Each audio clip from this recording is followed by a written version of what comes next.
Hello everyone and welcome to my channel. Today we are going to learn how to make this bubble dress with a smoked or shirred waistline.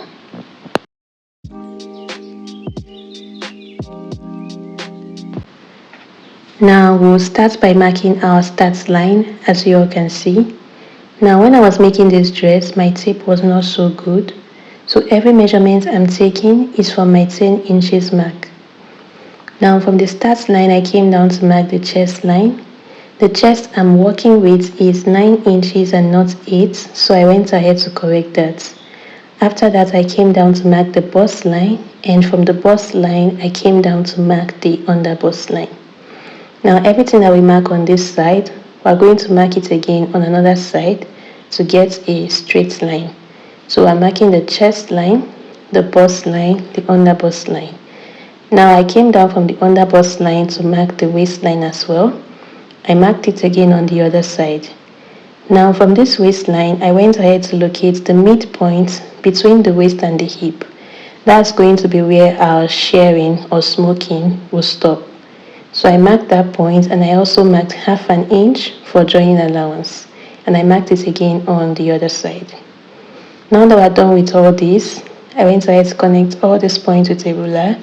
Our chest points, bust points, under bust points, waist points, and the full length of our top, as well as the allowance.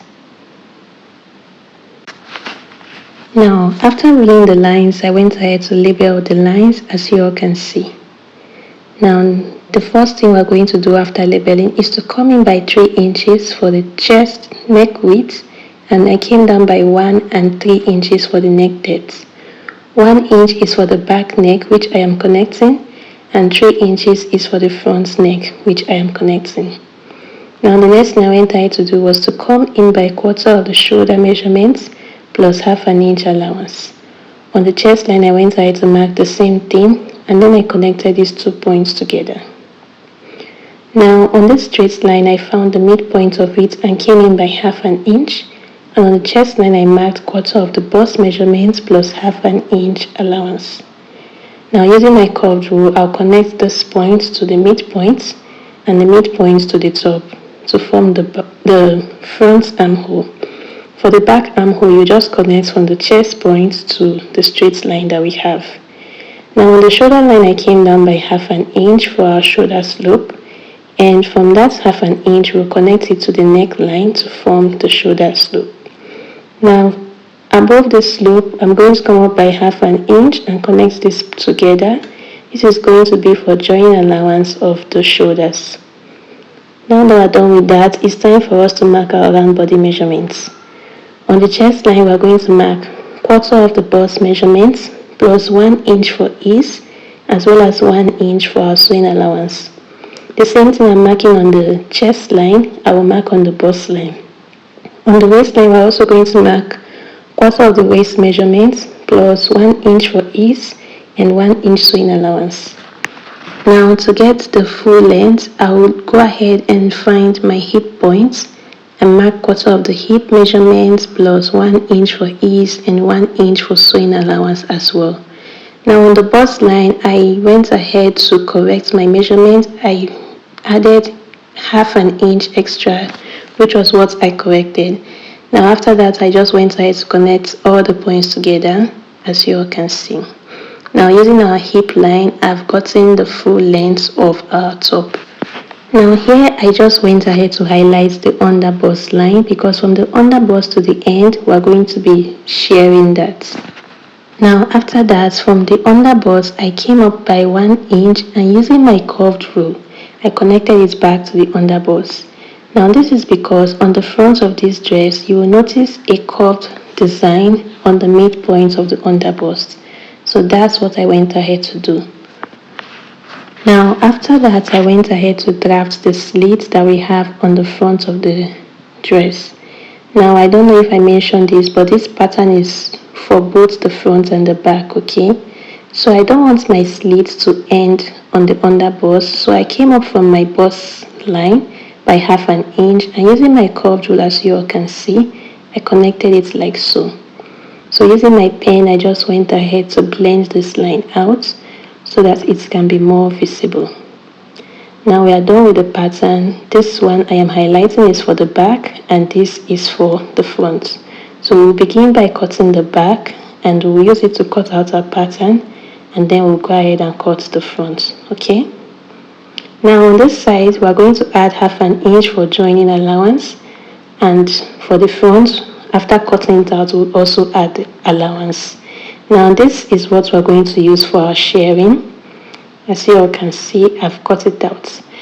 Now the next thing I went ahead to do was just to divide this into like 5 pieces. Now any pieces you use is fine, it is okay, as long as you have as much material, as much fabric for shirring, it is totally fine. So now I divided mine into 5 pieces. The measurement of the division does not matter, just have multiple pieces at the end of the day. So after dividing, I went ahead to cut out my pieces, as you all can see. Now this is the fabric I'm working with. It is folded in 2, as you all can see, and when it is on a fold, it is about 22 inches. And yes guys, I have gone ahead to change my tape. So now, because we're going to be cutting for both the front and the back, I'm going to fold this again into 2. One side will be for the front and one side would be for the back. So here I went ahead to draw a straight line just to be a guide, to serve as a guide for the base of this shirred pattern. Now while marking this, I want to make sure that above this pattern I have 1 inch, because our front came up by 1, and I also have extra half an inch for our joining allowance. So when I was satisfied with that, I placed my first pattern. After the first pattern, I came in by 2 inches, and then I placed the second pattern. After the second pattern, I will come in by 2 inches again, and then I'll place the third pattern. And I'll come in again by 2 inches, place the fourth and the fifth. So after placing my pattern, this is what we have. So because we still have extra fabric, I came in by the remaining fabric we had and from the last pattern, and I just traced it out. When I was done with that, I'll just go ahead and trace out the line on the top of our pattern. From that line, I came up by half an inch for our joining allowance to the top of the dress. Now after the half an inch, I went ahead to mark the 1 inch that we have on the front pattern. So I came up from there by 1 inch and I just curved it to meet the second pattern, as you all can see. And this is it here. So when I was done, I went ahead to cut out this piece.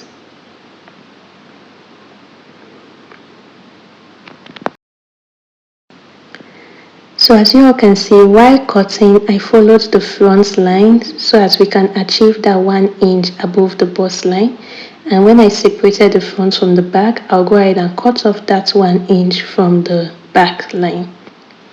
Now I opened up my piece and we'll just go ahead and run elastic stitches on them. Now this is my back pattern as well as my front pattern. I've cut them out. Now one thing I went ahead to do was that on the back pattern, I reduced the waistline by 1 inch. Remember that our back waistline is shorter than our front, so that is what I went ahead to do here. And on the front, I went ahead to blend it so that it can meet the back when we join it together. Now another thing I went ahead to do was to cut lining for this dress. Guys, this is one thing that I wish I didn't do because the lining was stiff, and at the end of the day I went ahead to cut it out because it made the dress stiff. If you are buying a lining, I would advise that you buy the one that matches with your fabric, but in all, I don't think it is necessary to add a lining except for the bubble part. Now here, I'm going ahead to reduce the neckline of the lining by 1/2 centimeter because I don't want the lining to be showing in the front of our dress. Now for the rope on the front of the dress, I went ahead to cut out these pieces of fabric for it. It is 2 inches wide and the length can be as long as you want. Now here is the fabric for our sleeve. I'm going to be cutting the front and the back sleeve together. So from the top, I came down to mark the bicep region, that is the fullest part of your arm, and on that line, I went ahead to mark the round arm measurements. And from the measurement, plus our allowance please, and from there I connected it to the top, located the midpoint. From the top to the midpoint, I used our curved rule to connect it, and from the midpoint to the end, I turned our curved rule and connected it. Now I went ahead to locate the full length of the sleeve. It's going to be like a cap sleeve, so I marked it down, and on the full length I came in by 1/2 inch of what I have on the bicep, connected it, and this is what we have. Now this is our loop. I have sewed it down, and now it's time for us to turn our front over. Now guys, a lining is not actually necessary for this dress. It is only good for the bubble parts, but if you must use a lining, choose one that is the same texture as your fabric. So I'll use this lining to turn the neckline of both the front and the back.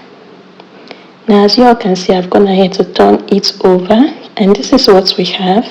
It is looking neat, and on the back the fabric came inward, and that is what I wanted to achieve when I reduced the neckline of our lining. So if you all notice, while turning the fabric, I left one side open in both the back and the front. So we are going to use that later, but the first thing we are going to do now is to join the shoulders together. So I turned my back pattern over to the wrong side, and then placing the front inside of the back, I will join the shoulders together, making sure that the lining is joined with the lining and the fabric is facing the fabric. I went ahead to sew it down, and this is what we have. So as you can see, the shoulder is looking clean. This is what this method gives. It gives you a clean finishing on the shoulder region. Now here are my shared pieces for both the front and the back as well. Now one thing I would advise before sharing is to mark which is your back and which is your front, and also mark the top of your sharing as well, because at the end of the sharing everything comes together and you wouldn't know which is which. Now locating the midpoint of our shared piece for the front, I notch it to the midpoint of the front, and locating the side of the share, I pinned it to the side of the front. Now I want to sew this up using an inseam finish, which is why you all can see me struggling here. Now I'm also struggling because the neckline of the front is very deep, so the space to turn it over is very small, but we achieved that at the end of the day. Now for the back, I also located the midpoint of our shared piece and the midpoint of the back as well. So we're going to pin midpoint to midpoint, side to side, and then we'll turn it over to the wrong side and join them together.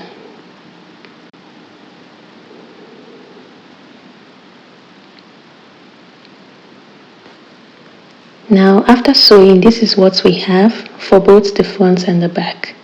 Now one thing that helped me to join these fronts properly was I started by sewing on the midpoints first. Then opening one side, I sewed from midpoint to the end, and opening the other side, I sewed from midpoint to the end. Now these are my sleeves. I also lined them as well. You'll bear with me. I have learned and unlearned that not all clothes need lining. So this is a lesson for me. So we're going to place midpoint to midpoint and sew the sleeve to the top. And after sewing, I'll go ahead and join the side seams using our sewing allowance. Now after sewing, this is what we have. I left a little space that we will use to join to the bubble later on. Now this is our fabric for the bubble. The remaining length that we are left with after removing the top is around 17.5, but I made it 18. Now we need 3 inches more to make the bubble effect form, as well as 1 inch for our join allowance of the up and down. Now here is our lining. Remember that we have 17 inches remaining after we remove the top. So we're adding 3 inches to the front. So for the lining, we'll remove 3 inches, making it 14. Now this lining is on a fold, and the width we have, is our hip measurement plus 4 inches extra, as well as 1 inch for our sewing allowance. Now I want to talk about this extra allowance that we have on our bubble dress. Remember that I marked my hip measurements plus 8 inches extra. On a fold it was my half of hip measurement plus 4 inches extra. Now this bubble dress is shaped in a cone like an A-line. So that 4 inches, 8 inches extra is to give it that A-line effect. 2 inches for the front and the back of one side and 2 inches for the front and the back of the other side.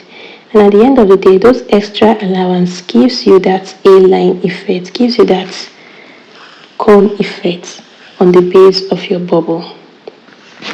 Now I opened up my lining and placing my fabric right sides facing the lining, I'm going to gather the base of the fabric to the base of the lining and sew it down.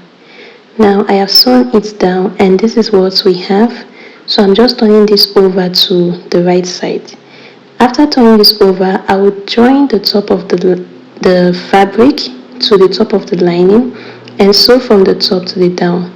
Now we're sewing from the top because we want that extra 3 inches on our fabric to fold inwards.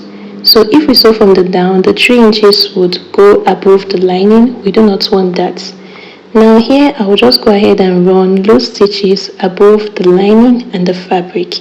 As you all can see, I ran 2 loose stitches on the lining as well as the fabric. Now separating the thread, I'm going to draw my loose stitch from below. I heard that it is better to draw it from below. I don't know why though.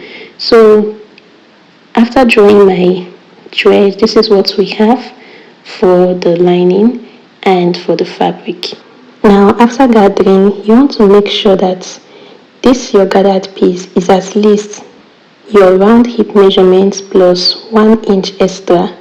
If your bust is bigger than your hip, it should be at least your round bust measurement plus 1 inch extra.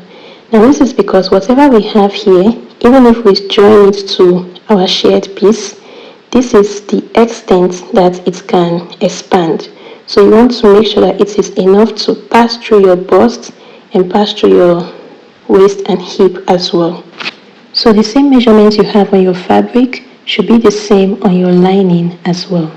So here I just gathered my spread out my gathered piece to make sure that the gathering was even on all the sides. Now after that, I just went ahead to locate the midpoint of this gathered piece and I notched it down. Now we're also going to join this to the top using an inseam. So here I'm going to place the midpoint of this our gathered piece to the midpoint of our shared piece, and then I pinned it down, right side facing each other. I pinned the side to side and the other side to the other side. Now after pinning, I'm just going to turn this over to the wrong side and sew it down. Now one thing I want to advise while sewing this down is that when sewing, make sure to be stretching your shared piece so that the shear can distribute equally around all the gathered piece. Okay? Now after sewing it down, this is what we have. As you all can see, our bubble dress is coming to light little by little. So the last thing that we're going to do is to join these open sides together. And after joining, this is what we have. And on the inside, you can see that it is looking very clean because of our inseam finishing. So you all, I want to use this opportunity to apologize for the state of my voice over. My voice just be testing me at times. I don't even have a cold, but yeah, it is what it is. So yeah, we've come to the end of our tutorial. If you found it helpful, please give it a thumbs up, like, comment and subscribe. Thank you.